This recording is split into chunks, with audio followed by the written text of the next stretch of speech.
Nerfing heroes in Overwatch is never a fun thing. Well, at least for those of us maining said heroes. More than ever before has our community reached out and spoke in favor of nerfing heroes less frequently and instead buffing other heroes to increase their viability. And that definitely makes a lot of sense when you think about it. Buffing heroes usually results in us having more fun playing them while also making them more viable. So why wouldn't the devs try to do more of that and less of the ever so hated nerfing? The reason I have never covered this topic on the channel before is because I thought the concept of power creeping was common knowledge. I mean, it is something that affected us to a degree in Overwatch already, and that even though the devs are nerfing heroes rather frequently. Now, if you are not familiar with that concept, let me explain. Power creep, by definition, is a situation in video games where new updates introduce more powerful units and abilities, thus leaving the older ones underpowered. For a while, the new characters introduced to Overwatch would come with a host of mobility, which in MOBA type games is a very strong utility set. One reason why dive used to be so powerful is because of the benefits that come with a high level of mobility, punishing enemy misplays very quickly, repositioning at will, choosing the battlefield and traversing it with ease. At the time, players in the community were observing this so-called mobility creep, which as you can guess is a form of power creep, just that it does not affect damage values, but obviously it is very powerful in its own right. Blizzard at the time did acknowledge that very issue and agreed that the meta was shifting towards favoring high mobility, leaving low mobility heroes in the dust. So the online definition of power creep very much applies in this case. In an older video of mine, I've discussed how map and hero design play into each other in Overwatch and how it makes it impossible for every hero to be viable at all times. In that same vein, it wasn't just that mobility was a very useful ability set in MOBA type games like Overwatch, it's also that the map design very often favored heroes like that. I came to the conclusion that in order to make every hero viable, we'd either have to wash every character down to give them similar ability sets including mobility tools, or we would have to redesign most of the maps in the game to accommodate to the special snowflakes that are our heroes. Now, as we all know, the developers love their heroes and they also love the fact that each and every one of them feels very unique. They have even said that they would like to avoid having two heroes do essentially the exact same thing. Even though Orisa and Reinhardt are both main tanks featuring big shields, they still feel fundamentally different. So they serve the same purpose, but they fulfill their job in different ways. Why does that matter for our discussions surrounding the buffing and nerfing of heroes? Well, because there's more than one way of buffing a character to make them viable. In a classic sense, players often think about the tweaking of damage and HP values when discussing buffs and nerfs, but there are obviously other things we can do. Recent example, the nerfing of Mercy. Now, there's a general consensus among a lot of Mercy players that Blizzard is tweaking the wrong part of her kit, stating that nobody cares about her healing output and that they should rather work on her res. If we try to make other support heroes viable without nerfing Mercy at all, because Blizzard has already stated that they are determined to try and make res as an ability work in their game rather than removing it entirely, there are about 3 obvious things we can do: tweaking values, changing abilities, or replacing them outright. Now, let's talk about Mercy's biggest rival,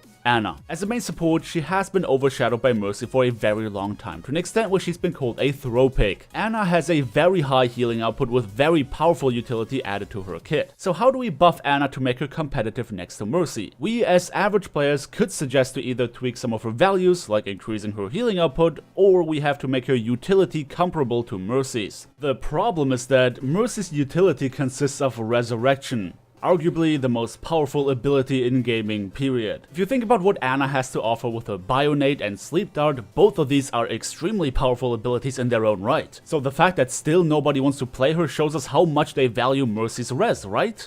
Well, yes and no. Obviously, I'm not gonna deny that Res is a very powerful ability that players love to have at their disposal, but the reason they prefer having Mercy over Ana is because she completely changes the way you play the game. With an Ana in your squad, you have to watch your sightlines for her to be able to heal you at all. She also needs to have decent aim to even hit the shot, and even her incredible utility is easily denied by a plethora of barriers that have been added to the game by now. Not to mention that her lack of mobility makes her a prime target in the backline. Meanwhile, Mercy can zip around in the air to stay alive longer, her healing is not affected by barriers, and it also keeps coming uninterrupted by holding a single button over hitting shot after shot. Since Mercy is very much a belt attachment to the rest of your team, you don't have to watch your sightlines, you don't have to think about capitalizing on a Sleep Dart or Bionate, and you can just do your own thing while she's pocketing you. Mercy has added a level of convenience to the game that greatly affects how players approach Overwatch, and that's not just because she can make up for our feeding once every 30 seconds. convenience. It is very difficult to compete with that kind of a toolset no matter how much you tweak and buff other heroes, unless you completely break them. And I think I can speak for all of us when I say nobody wants that. To compete with a character that delivers such a high level of convenience and utility, we must make her a less appealing pick. And nerfing her healing output is exactly where you start doing that. It doesn't matter how convenient a Mercy pocket is if it can't heal you through hell and beyond anymore. Mercy retains a high level of survivability together with her powerful utility, but she becomes a less convenient character to run. The goal here is to put value into a high healing output without introducing healing creep, a situation where the teamfights are incredibly drawn out because nobody can clap each other anymore with the amount of healing available in the game. Healing creep could result in an increased level of defender bias, while supporting stall tactics and tank-heavy compositions, as well as completely ruining the value of heroes that have sustainable damage over burst damage. And that is just a TLDR on why you don't want to buff Ana's healing, or anyone's healing for that matter. There's already a lot of sustain present in Overwatch. Obviously, with how much I complain about this game when they break something, I'm probably the last person you think about when it comes to praising the devs. But I hope that this explains to you why I believe that their decision to nerf Mercy's healing output was actually very smart. And while we're at it, because I really don't spend enough time giving them credit, good job Blizzard, and thank you for continuously supporting your game, even when I don't always agree with your decisions. Despite popular belief, I actually really enjoy playing Overwatch. And no, I am not actively looking to switch games because I can't stand playing it anymore.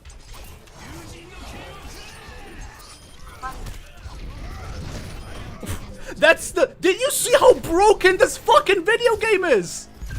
I was behind him and he still fucking pinned me! At any rate, to kinda add to some of the more basic things we talked about that are not Mercy specific, the reason we can't keep buffing characters is because the game was built with a certain balance in mind. And I know how laughable that sounds to some of you, but every PvP game is built with a certain TTK in mind, which stands for time to kill. Buffing characters just so you can avoid nerfing others means that you are messing with a TTK, which in turn could mess with how long a teamfight takes. And that has been taken into consideration when building the maps and adjusting the time bank. So constantly buffing things could inherently break the game on this very fundamental level. And if you start buffing things just so you can avoid nerfing other things, and you end up in a situation where you have to buff each and every hero constantly just to keep them competitive with each other, because some of them will undeniably be left behind at some point in the process. So you can either nerf a hero a couple times until they fit into the overall balance of the game, or you spend an insufferable amount of time just buffing things to keep them competitive with the things you buffed beforehand. And before you say something like, well, but you only have to do it once right now in the case of Mercy,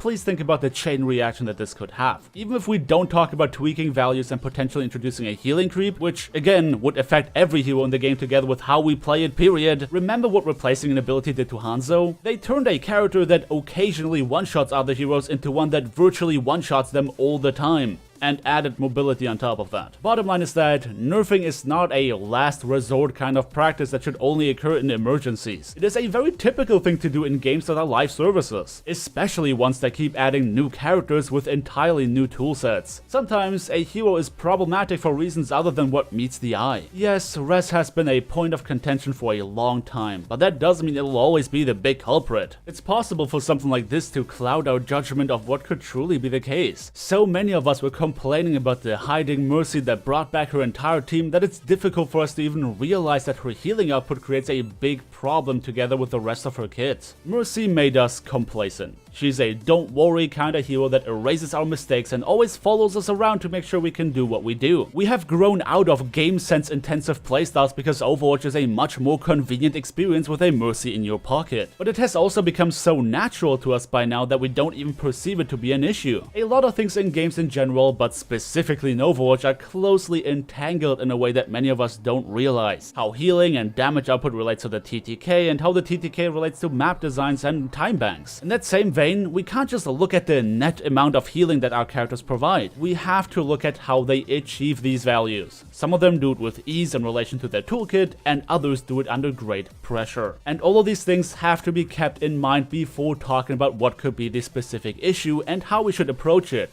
with a buff or with a nerf. But I hope that after today's video you guys are more open and more educated for discussions of that kind. Discussions which you are more than welcome to hold down in the comment section below. Do you still believe that res is the issue, or did I give you an idea on a creative solution that we haven't thought of yet? Can't wait to see if I change your mind at all. But until then, thank you everybody so much for watching. Don't forget to drop me a like on your way out if you enjoyed the video, subscribe if you want to see more, and guys, if you want to help me out, consider sharing this video with a friend you think would find it interesting. Thanks again for watching, and I hope to see you all next time.